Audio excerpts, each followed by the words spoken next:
Every great transformation begins the moment you decide who you want to become.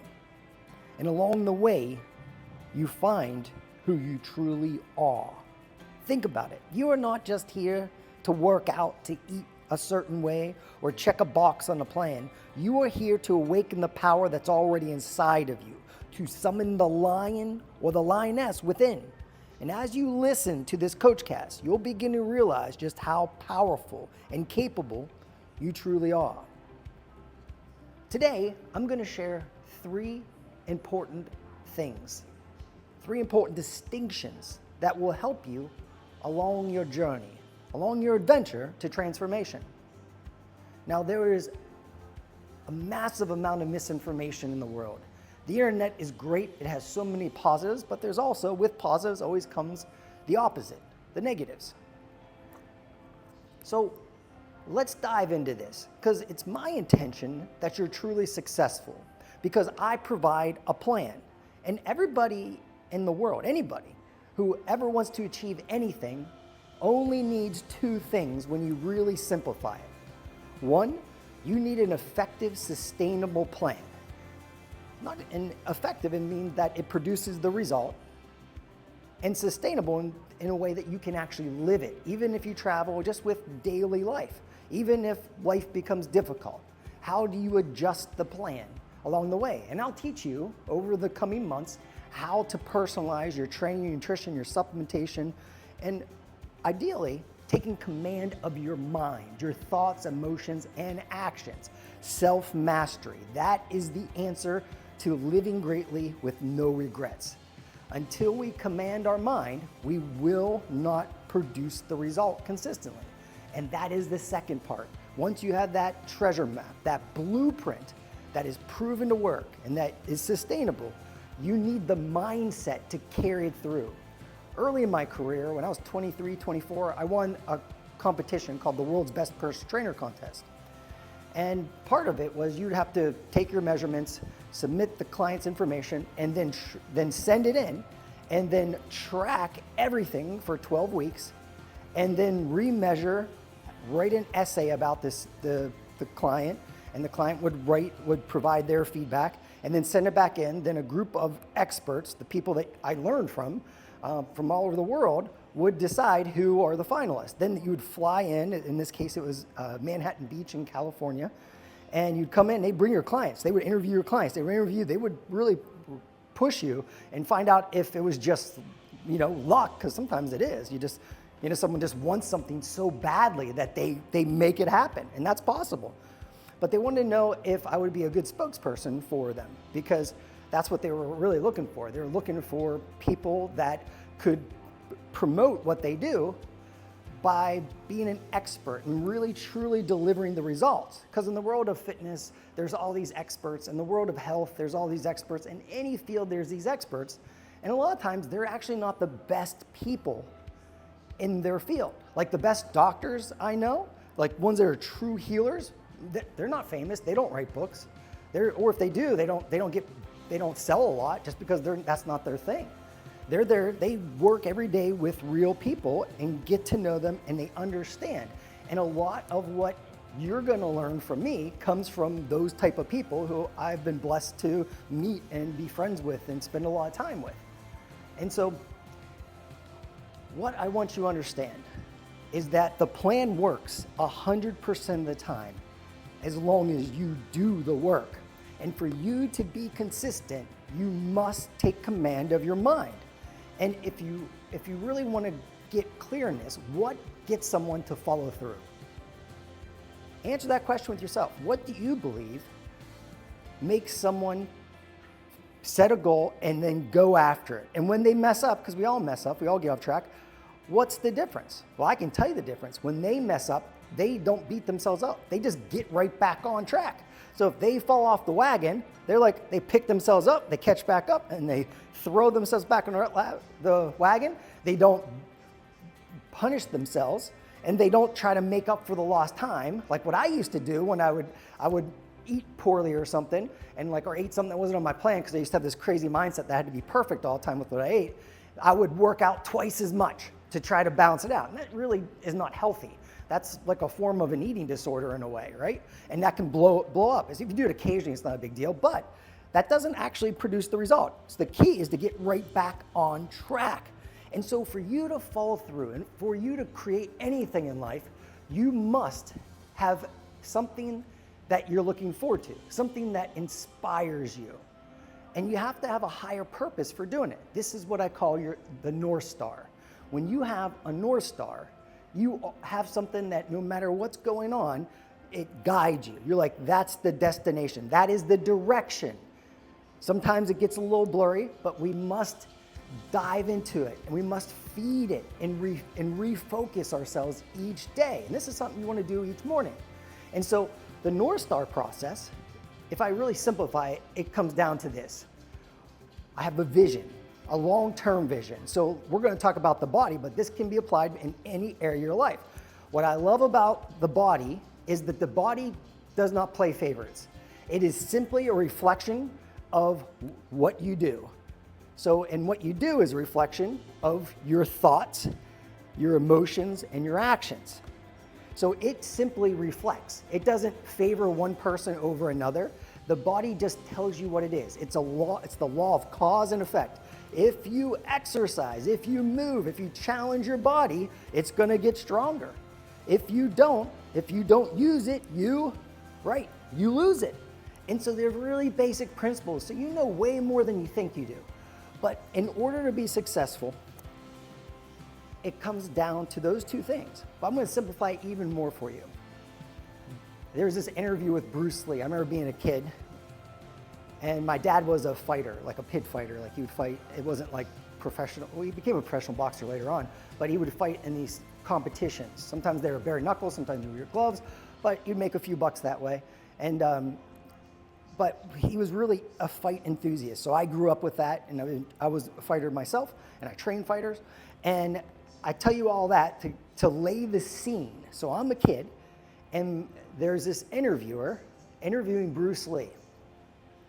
Now, if you're unaware of this is really fascinating. But martial arts, you've probably heard, there's like karate, there's all these different types, right? And before, no one crossed lines. They would compete against each other and like, our system is better than your system. So let us fight to prove who has the best way. And they would fight, and then they would decide, like, okay, this is the one. Then the other one was seek revenge. They would improve their ways, and they would come back and they would fight again. But no one, if you learned the different ones, instead of just sticking to one, that was frowned upon very seriously. Bruce Lee was the first one to say, hey, I'm going to learn all of these techniques, and I'm going to use what works and discard what doesn't. And I love that because that's what I followed in those footsteps. I didn't realize at the time, but that conversation changed me. But during this interview, there was this other guy who said he knew 10,000 different kicks. And they asked him, are you afraid of this man? Because he knows 10,000 different kicks. And very calmly, he's always very centered. And he says, I do not fear the man who has practiced 10,000 different kicks. I fear the man who has practiced one kick 10,000 times. I'm pausing for effect. But what that means is, I'll give you other examples of it too. But what that means is, if you become so good at one thing, even if whatever obstacles in front of you or other people that are competing against you are trying to stop you, they can't because you're just that good at it. And so the Green Bay Packers, we'll use a different example. The Green Bay Packers in the NFL, they won the first couple Super Bowls. Their coach was Vince Lombardi, who has tremendous quotes and speeches and stuff if you're interested in that sort of thing, which I love. But Coach Lombardi had them so conditioned, so trained, and they basically had 3 plays. And you knew how the players lined up, what play was coming. They were either going to run up the middle, run it to the left, or run it to the right. That was basically it. And occasionally, maybe once a game, twice a game or something, maybe they threw a ball or something, right? But the point being is that they were able to beat their opponent by sheer will and skill. That was it. They just got outclassed, outmaneuvered. They were conditioned, and they were so good at those handful of things that they were unstoppable. The best. So what does that have to do with you? So when we're pursuing a goal, a dream, a North Star, we have to come back again and again and again to revisit that, to reconnect to it, so our mind is sharp, that we know what's important and we know what needs to be done, which brings us to what needs to be done. A lot of times people keep looking for new stuff. They're looking for novelty. So they chase everything. They watch a podcast and they're like, oh, I heard this. I'm going to start doing this exercise because they said this. Or I'm going to start this diet because they said this. I'm going to start taking this supplement because they said this. Now, whenever we're constantly reacting to everything, that's a problem. Because to get results, we need to do something for a period of time. Measure before, measure after, and make sure we're hitting those targets. So you don't need to do a million different things to transform your body or achieve anything in life. You need to do a handful of things, millions of times.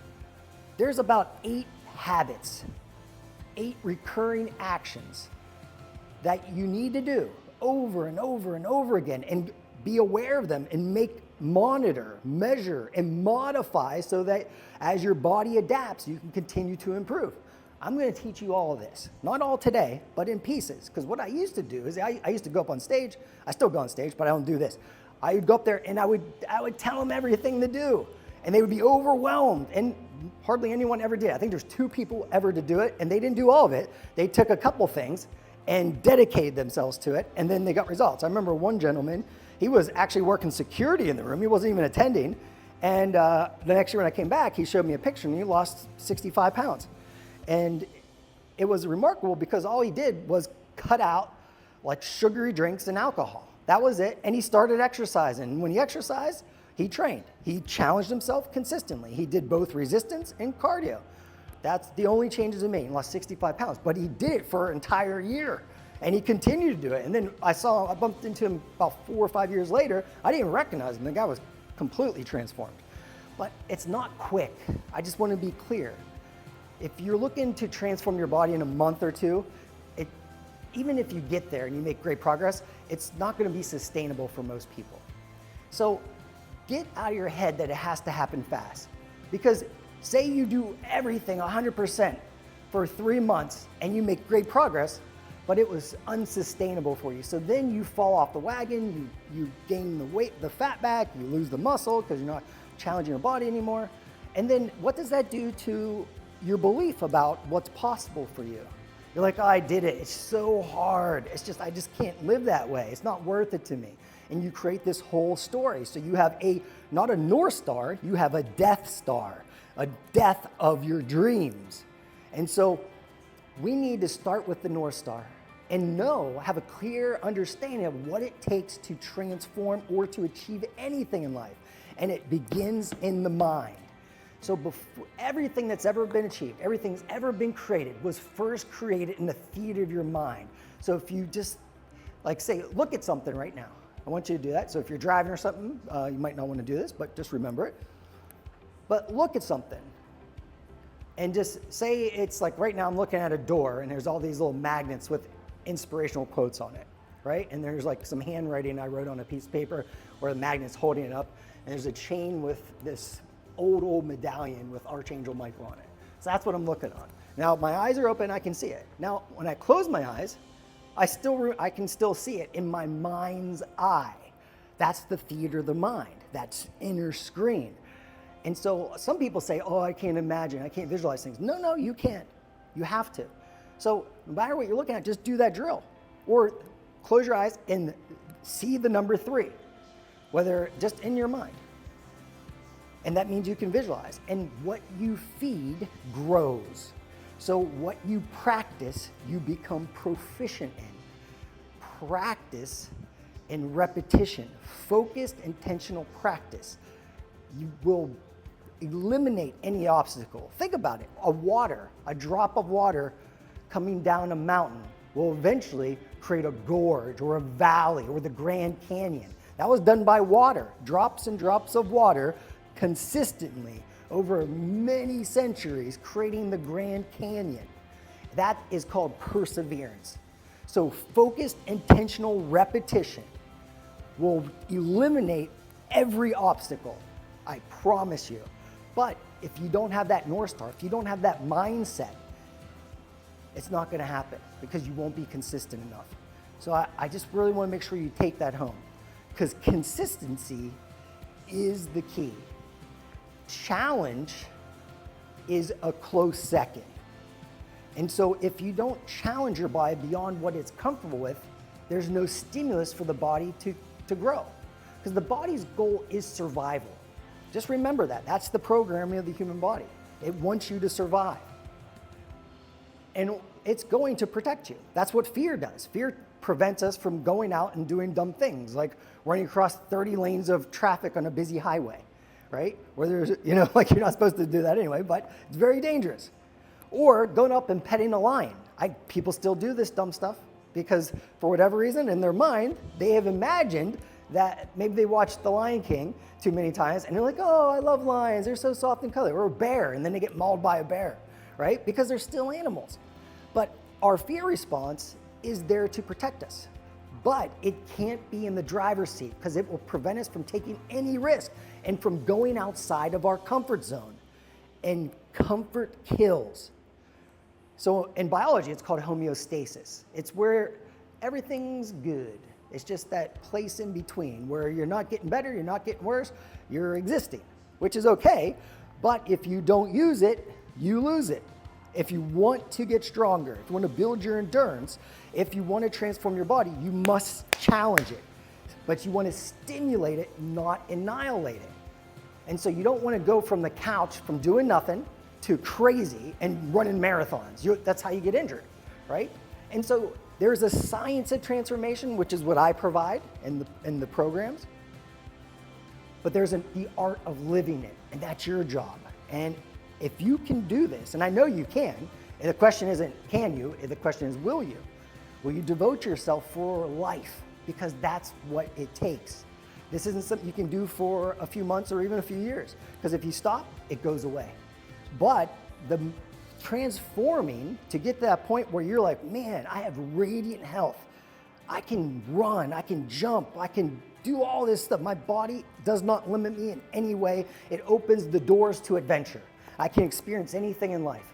Plus, when I look in the mirror, I'm pretty happy about what I created because that is the work I have done, that I have dedicated myself to. Not because you're trying to impress anyone. You want to impress yourself. It's because, again, your body is a reflection of really your thoughts, emotions, and actions. If you take all your thoughts you've ever had, all the emotional states, because the way you feel determines what you do. Because a lot of times if you feel super tired and sluggish, you're exhausted, do you feel like going running? Do you feel like training and challenging your body? No. So you have to be able to change your thoughts and focus on something else so that you feel different and you remember your North Star. That's what the North Star does. So you don't feel like doing, you're exhausted, all this stuff happened that was unplanned, it didn't go your way. And now the very thing that will make you feel whole and energized, movement with intentional, intelligent movement, the world's most effective antidepressant in the world, the very thing that can add 10 to 12 years to your life when done consistently, because you have not commanded your thoughts and emotions, now you're going to avoid that thing, the life-giving thing.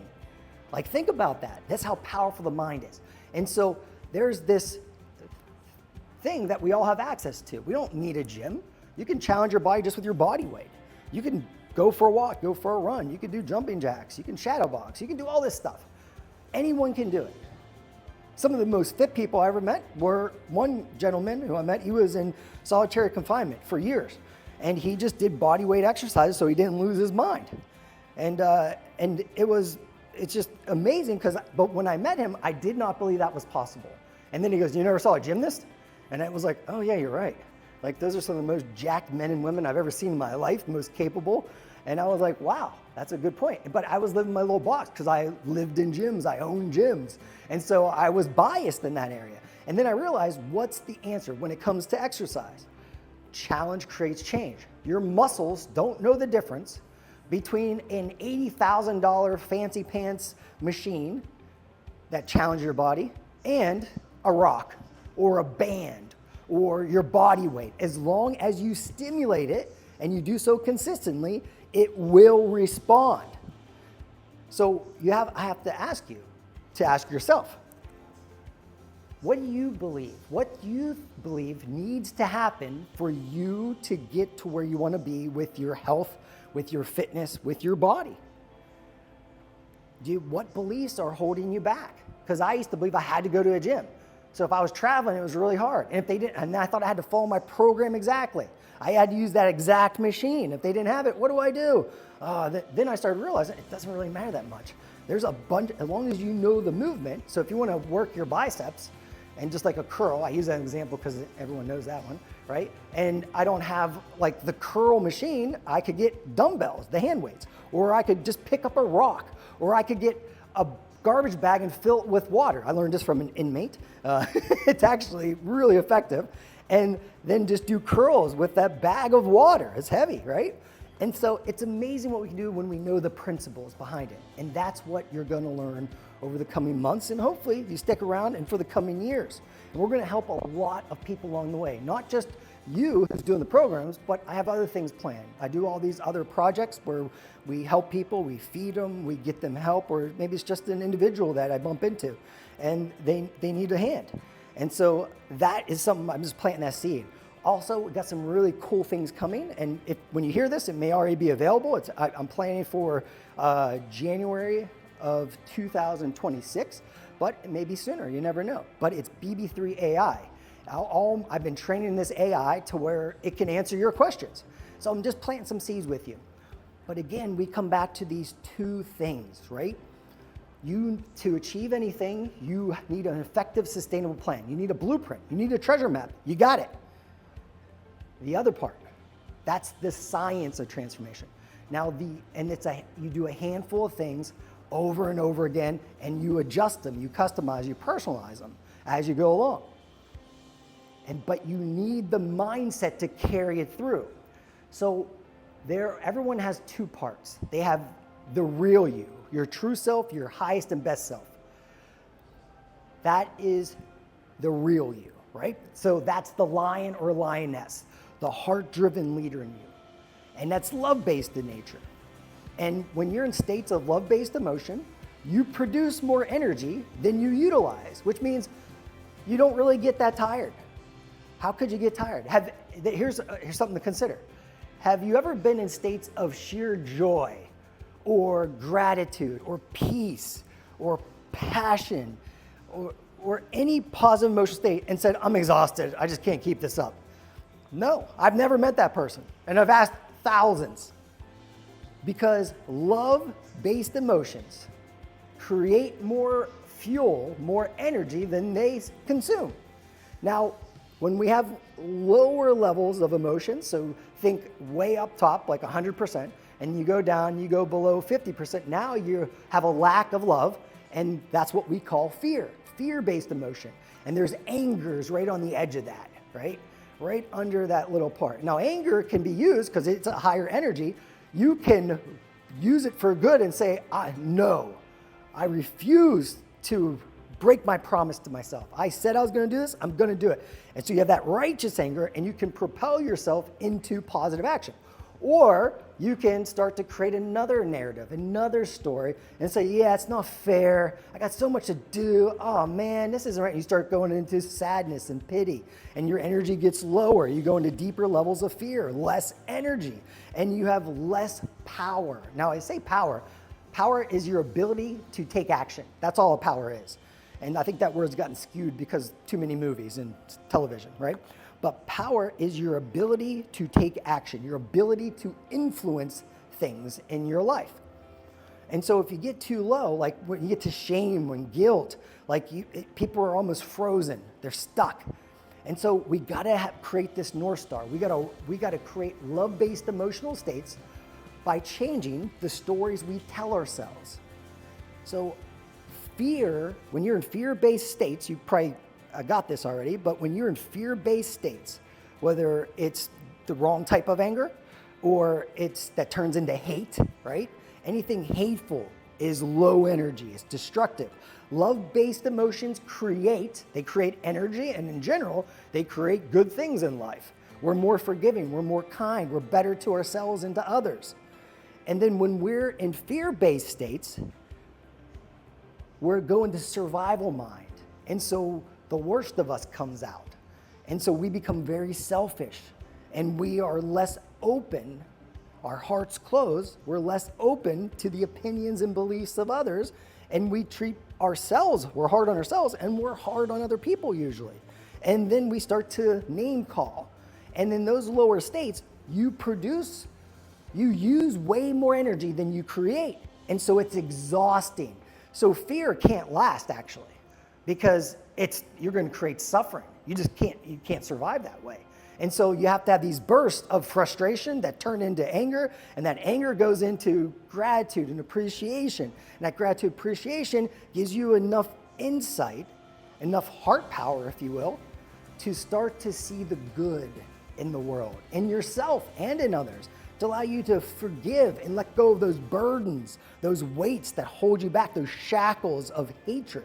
And I'm using examples that are real in life. I'm not saying you specifically, but I think we can all relate to some degree. Now, some people do a lot of good work on themselves. They've been learning a long time. You're probably one of them. And so you don't go into those fear-based states as much, but some people live there. They're just consumed by it. And a lot of times they're consumed with social media. They're comparing themselves to others, and they're comparing themselves to something that's make-believe, right? Because a lot of these things aren't true. And so training is the doorway out of all of that. Because if you use training and nutrition and your health, your body, as your vehicle to grow in all areas of your life. Because again, the body is a mirror. It's a reflection of your thoughts, your beliefs, your values, your emotions, your actions and inactions. And when you add that all up, what is that? That's your identity. Your identity creates your behavior. So if you say, I'm the type of person that hates to exercise, you are probably never going to exercise, right? But if you say, I'm an athlete and I love to challenge myself, sometimes I don't feel like it, but I do it anyway, because I know after about 10 minutes, I feel great.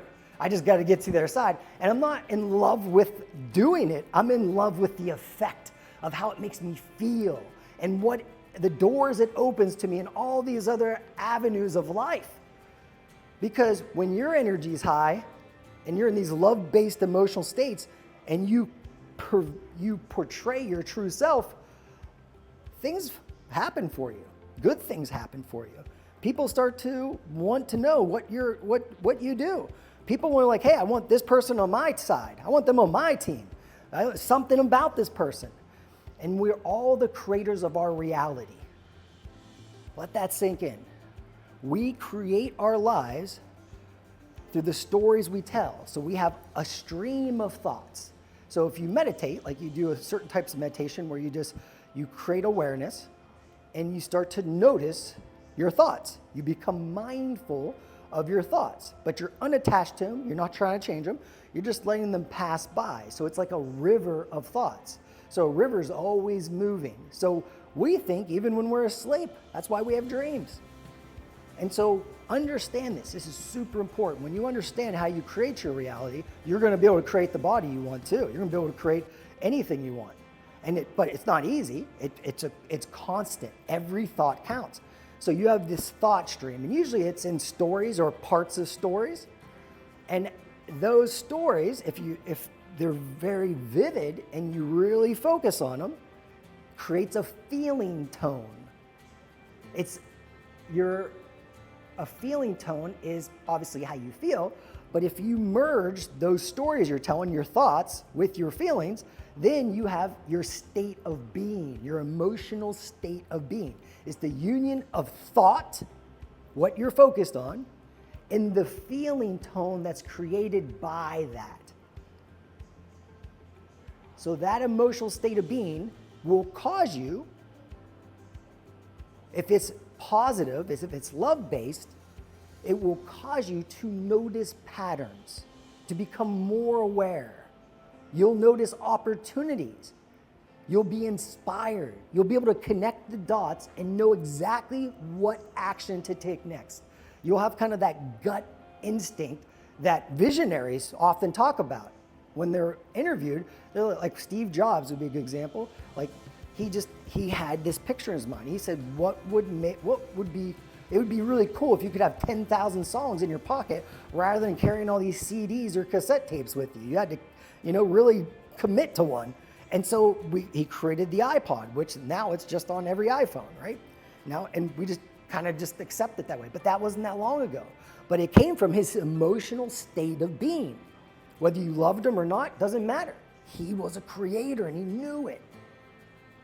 And so your emotional state of being, the union of your thought, your focus, the stories you're telling, and the feelings that it creates will cause you to take certain actions and to avoid others. And if you add that all up, your thoughts, your feelings, your states, your thoughts, let me say it again. Think of T-E-A, thoughts, emotions, actions. You add those up, and that is where you stand today. All of them accumulated, that is where you stand today. And if you want to stand somewhere else and have a better view maybe, then you change those three things. And having the daily practice of training and eating respectfully to your body so that you provide it with the energy and the raw materials to rebuild, repair, regenerate is the ultimate vehicle to improve every aspect of your life. And so what is this lion and lamb you hear about so much from me? Well, it's a metaphor.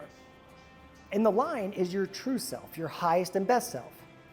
And the lamb is the learned self, the fear-based self, the survival self. And it's selfish, but it's not bad. One's not good and one's not bad. You want the lamb around so you don't do extremely dangerous things. But if it's in the driver's seat, you will not take action that will cause you to grow. Not enough anyway, because it's super cautious, super scared. Now, a lamb's innocent. You notice I don't say sheep because it's full grown. But a lamb is innocent and it has the ability to change. And if a lamb comes in, it's not scary. So when you have fear, you just shoo it away. It's like, hey, everything's going to be okay. Let the lion take care of this. Let the lioness take care of this.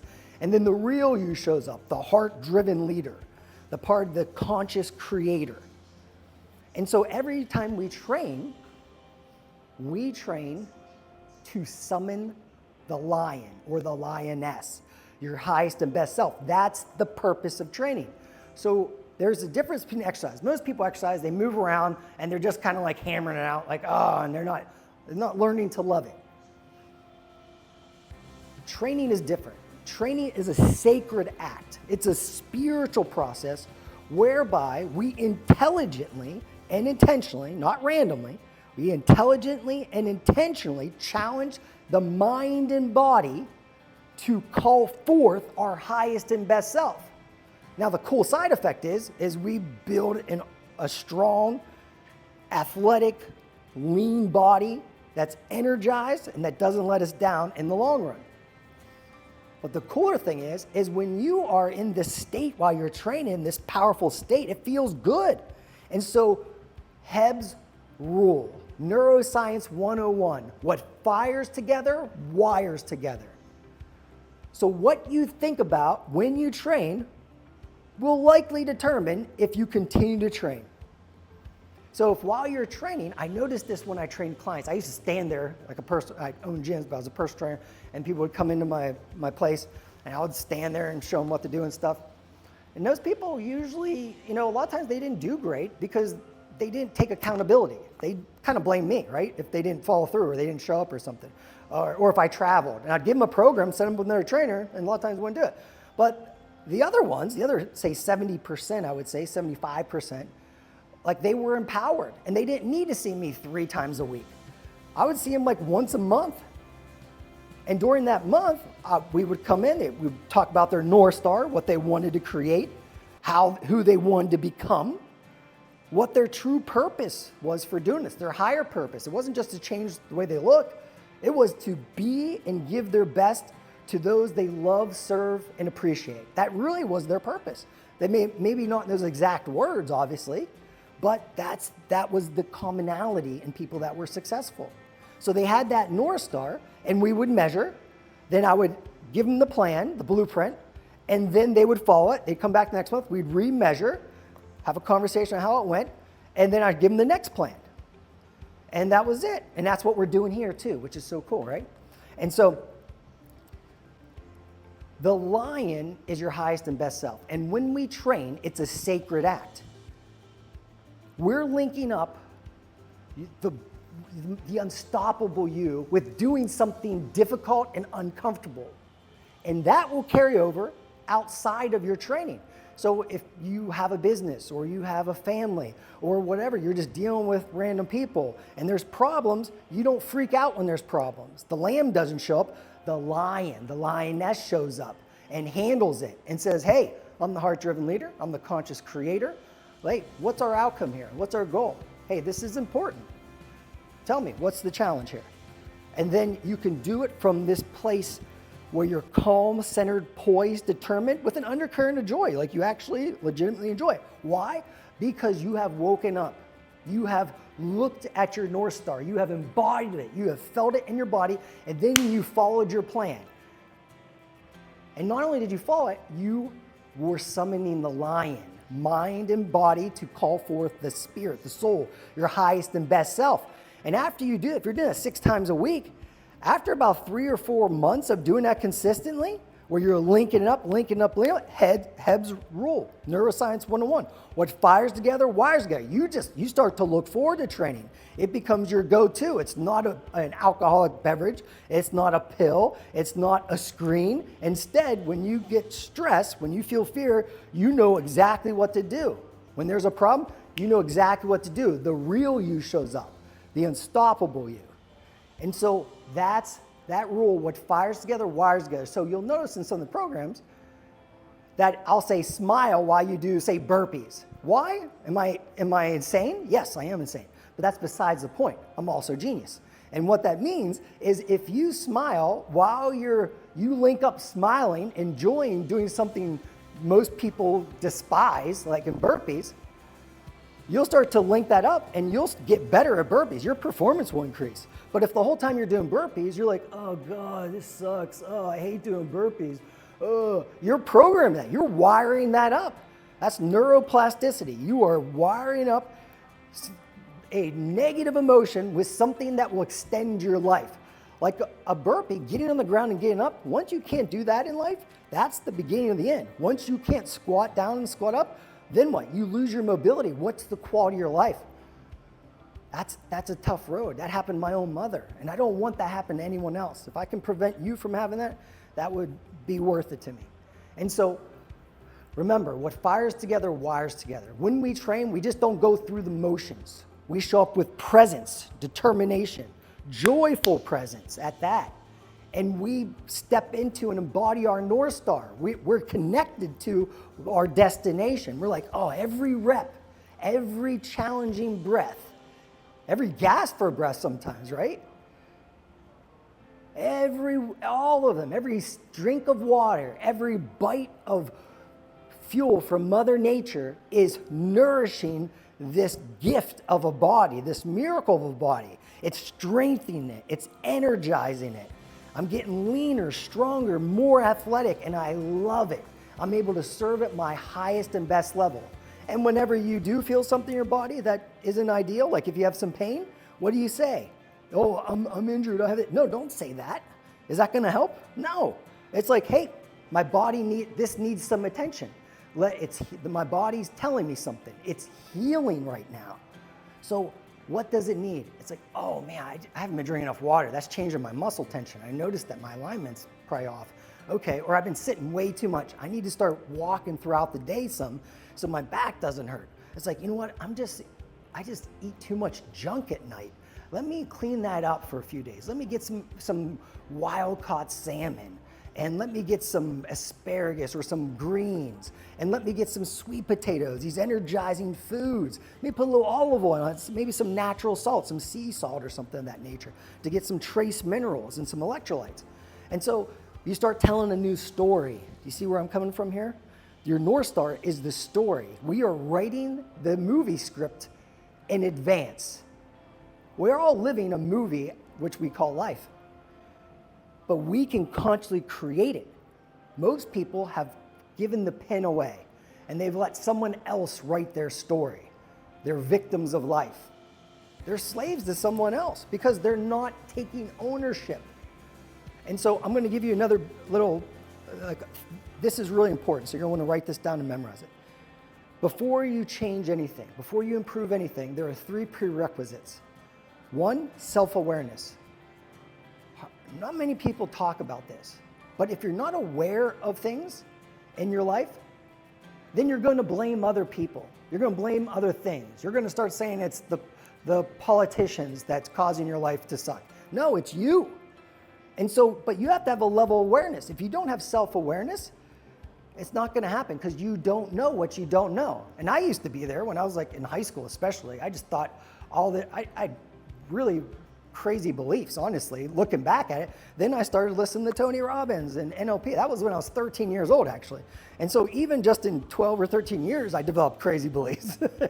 Most of our beliefs are created by the age of 7, believe it or not. But they're always being evolved based off of what you're putting in to your brain. So if you're watching a bunch of nonsense on screens or in social media, that's gonna start to program your mind. Humans are programmable. So we have to have a high level of self-awareness, not self-judgment, self-awareness. 2, self-honesty. The research on the brain is really interesting. And I won't even say the brain, I would say the lamb mind, the survival mind. Maybe you want to call it the ego, whatever you want to call it. It's the fear-based mind. It will rationalize and justify anything you do. And I won't go into details of this, but I was watching, I worked with the police department, and the detectives were sharing something with me to demonstrate like the psychology of something, because they were teaching me how they interrogate and how they investigate. And I was really curious about that because it's important to understand somebody. And there was this human who did horrific things. And in the investigation, when they're talking to him, he just made it sound like that's what he was supposed to do. Like he just rationalized it like it was a good thing. And it's hard to watch that because you're like, whoa, there are other people out there like that, right? So I don't mean to scare you, but that's why he didn't have that part of him, that lamb mind, that ego, that fear-based self, rationalized and justified being less than he's capable of, being destructive in life. And that's not what we're here. We're creators, not destroyers, as our highest self. So you have self-awareness, self-honesty, and the last one is really lacking in the world, and it is personal responsibility. When you know what I just shared with you, that you are the creator of your reality, and you are consciously or unconsciously creating everything in your life, you must now take 100% full responsibility for everything that happens in your life.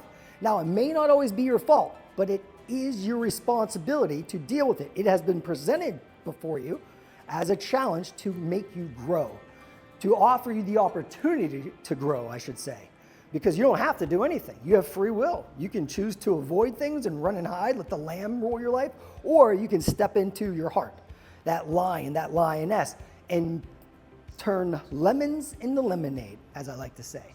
So those are the 3 prerequisites. Now, there's also, I really want you to grasp that because it's very important. Now, we talked about what fires together, wires together, and we talked about when you train, it's a sacred act. It's a spiritual process whereby we consciously, intelligently, and intentionally challenge the mind and body to summon the lion, to call forth your highest and best self, your highest potential. And when you do that again and again, and you hold that state while you're training, what fires together, wires together. Neuroscience 101, and that starts to become your new home, your new identity. That, hey, there's a challenge, I got this. Oh, what's going on? We got a problem? Oh, let's talk about it. Let's get there. And you're not freaking out. You're staying centered. Your center of your being is where you have access to all your skills, resources, talents, and capabilities. And they are far greater than you know. And the only way you discover them is through challenges, through problems. So as you go through your training, remember, look at this month. Look at every month as a season. Get very clear on what you want to achieve and get very clear on what success is to you. So how many training sessions are you going to complete each week? How many training sessions are you going to complete this month? How many training sessions? And if you get off track, what do you do? Do you skip it and start next Monday? Or do you get right back on track? Or do you overreact and try to do 3 training sessions a day to, quote, catch up? No. If you slip, get up and carry on. There's nothing to make up. What's done is done. As long as you grab the lesson from it and you don't keep repeating it, you have optimized that moment. So understand this, my friends. If you want to transform your body, there are 3 pillars of power. You want to memorize that. If any one of these 3 pillars are missing, your results will be limited at best, usually none. The first one, it's physical training. To consistently challenge your body with resistance and with cardio, also mobility. I build all this into all your programs. I never make a program without those things. So whether you're a world champion fighter that I'm working with, or you're a complete beginner, and maybe you're 75, or you're 12 years old, I will always include those factors because it will improve your life. I'm more concerned about your health than a 6-pack. But the 6-pack comes when you have health. It's really, when you're healthy, it's easy to lose fat and build muscle compared, I'm not saying it's easy compared to when you're unhealthy. Your body doesn't want to do those things. It has other priorities, getting you healed up, right? So we want to nourish the body. So physical training. The next one is an effective and sustainable eating plan. Now, I want you to understand this is important. There are 3 types of eating plans. 1, what I call nutrigenomic. Now, this just simply means a plan that you can eat for life, and a plan that is sustainable and that you could literally do for the rest of your life, where you're eating foods closest to your natural source, about 80% of the time. You're not being perfect, but most of the time you're really giving your body great choices. You're respecting your body as your vehicle for life. So that's the first one. So we'll say an eating plan for life. Then there are short-term protocols. Ones that are not sustainable, but they have benefits. So there are therapies. So like if someone does a 5-day juice cleanse because their gut's just overloaded and you're not digesting well, for instance, just an example, right? You could do that. But what most people do is they try to do that forever, and it's just not sustainable. It's not practical. So a therapy is a short-term protocol to improve some aspect of health. The third type is an experiment. An experiment is performance-based or aesthetics-based. So it could be an advanced fat-burning protocol, right? Or it could be something like carb loading to boost your endurance for a marathon or some endurance event, right? Or it could be a short-term protocol, like with just at a fighter, they have to make weight, right? So we do a certain type of protocol to get them to drop water weight and preserve the muscle so they can make weight, and then we refuel them up, and then they fill back out, get energized, and now they weigh a lot more and they have more energy so they can perform better. So so just remember, if you do that, just understand that it's a tool. So we have a protocol called the UFBS. It's Ultimate Fat Burning Strategy. Now, it's actually a therapy, but if I tell people that, no one does it. So I originally made it for my mom 25 years ago when she was diagnosed with type 2 diabetes. My mom has passed away since then, but she actually reversed the type 2 diabetes by following this. And I'm not saying it's going to do that for everybody, but in her specific case, it did. The cool side effect was it makes you healthier, metabolically healthier. And so she no longer had this imbalance called type 2 diabetes. So it lowered the inflammatory response in her body, and she was able to heal up. Now, you can't do it forever. So some people do it for a week, some people do it for up to 12 weeks. And I say after 12 weeks, we got to increase your fuel intake back up to maintenance, because because it's just not sustainable. It becomes more difficult, and you're not really getting the results after that. So there is a time to build and boost metabolic rates, to fuel your body for performance. And there's a time to cut back and remove the debris, the old senescent cells, and to burn fat and to release what we no longer need. So there's fat burning and there's muscle building, basically, if I were to super simplify it in just basic terms. But we don't want to become chronic dieters where we're just dieting because I'm not enough unless I'm skinny, right? That's a story. You want to become an athlete. Now you're like, well, I'm not an athlete. What is an athlete then? What's your definition? What makes someone an athlete? Like a lot of people think they have to play a sport, right? No, an athlete, by our definition, is someone who intentionally and intelligently challenges their mind and body to improve some aspect of their life. It's someone who moves intentionally to improve their life in some way. That's an athlete. Everybody's an athlete. If you can move, you're an athlete. Let that sink in. That's the identity you're going to need. That's part of the identity. I like to use lean, strong, energized athlete that loves to challenge him or herself and loves it. And I say love and enjoyment a lot because if you want to link those up, because if you enjoy it, your brain will make you do it.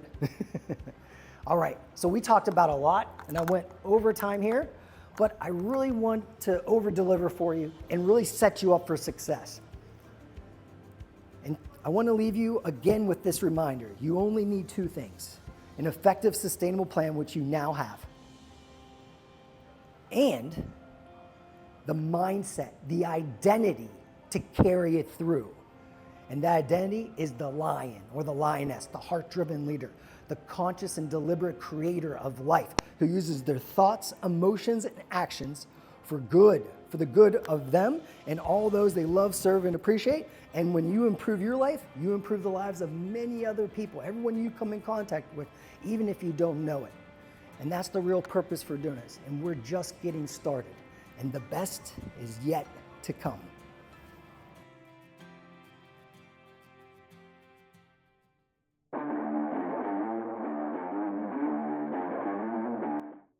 You tap into the real you, but you have to retrain yourself. The way you retrain yourself is you wake your ass up in the morning and you say, I am here for a reason and a purpose. And it's bigger than my moods. It's bigger than the difficulties of the day. I am here to live like a lion, not the fear of a lamb.